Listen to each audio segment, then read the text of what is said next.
Hi students, இன்றைக்கி நம்ம வந்து சாப்டர் 4ல் எக்ஸாம்பிள் 4 பார்க்க போகிறோம். எவாலுவேட் டெல்டா ஒரு ப்ராப்ளம் கொடுத்துருக்காங்க. இதை பார்த்த உடனே ஐயோ என்னடா சைன் காசுலாம் வந்து பெருசாக இருக்குதுன்னு நினைக்காதீங்க, ரொம்ப ஈஸியாக இருக்குது. எப்படி கண்டுபிடிக்கிறதுனா, இப்போ அதே மாதிரி தான் நம்ம எப்படி ஒரு வேல்யூ இருந்தப்போ கண்டுபிடிச்சோமோ அதே மாதிரி நம்ம வந்து சைன் காசு எது இருந்தாலும் பரவாயில்ல, நம்ம மல்டிப்ளை பண்ண போகிறோம். ஸோ ஃபஸ்ட்டு இதை நம்ம எடுத்துக்கலாம். ஃபஸ்ட்டு இது எடுக்கும்போது ஏற்கனவே சொல்லியிருக்கேன், ப்ளஸ் மைனஸ்லாம் போட்டுக்கணும். அப்போ plus minus plus minus plus minus plus minus plus இதை போட்டு முடிச்சுட்டு இப்போ இங்கே 0 தான். ஸோ ஃபஸ்ட்டு இது ஒன்றுமே இல்லை, 0. ஓகே, செகண்ட் இது வந்து மைனஸ் சைன் ஆல்ஃபா. அப்போ இதுவும் நம்ம விட்டால் என்ன வரும்? Minus sine alpha sine beta cos alpha 0. இது எழுதிட்டு நீங்கள் வந்து மல்டிப்ளிகேஷன் போங்க. டைரெக்டாக இங்கே மல்டிப்ளை பண்ணுறோம் அப்படின்னா நல்ல எக்ஸ்பீரியன்ஸ் ஆகிடுச்சுன்னா பண்ணலாம், இல்லைனா கண்டிப்பாக மிஸ்டேக் வரும். So you have to write இந்த பேலன்ஸ் என்னென்ன எலிமெண்ட்ஸ் இருக்குங்கிறத எழுதிட்டு நம்ம எழுதணும். ஓகே, ஸோ மூணாவது என்ன இருக்குது? Minus cos alpha. காஸ் ஆல்ஃபாக்கு என்னென்ன வரும்?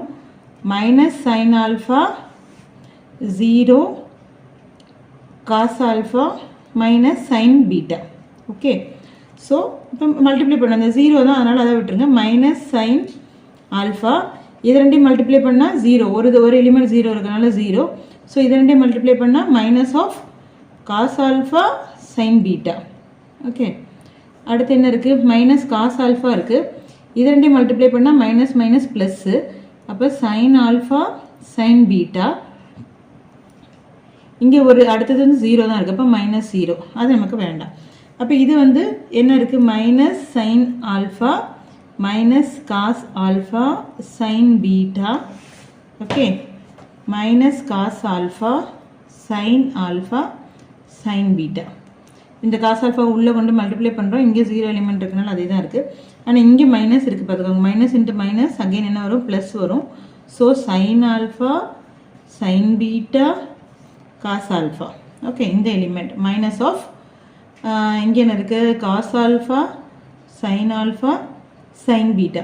இங்கே பார்த்தீங்கன்னா எல்லாம் பெருசாக இருக்க மாதிரி இருக்குது, ஆனால் சேம் நம்பர் தான் மைனஸில் வந்திருக்கு. அதாவது sine alpha sine beta cos alpha, அதே மாதிரி sine alpha sine beta cos alpha. Because இது மல்டிப்ளிகேஷனில் இருக்கனால சேம். 3 இன்ட்டு 4நாலும் 4 இன்ட்டு 3நாலும் சேம் தான். ஸோ இது ப்ளஸ் இது minus. So the answer is 0. இது ஒரே number minus of that same number. அப்போ the answer is 0. So determinant of this matrix is 0. ஒரு முட்டை போட்டதை மேட்ரு முடிஞ்சு.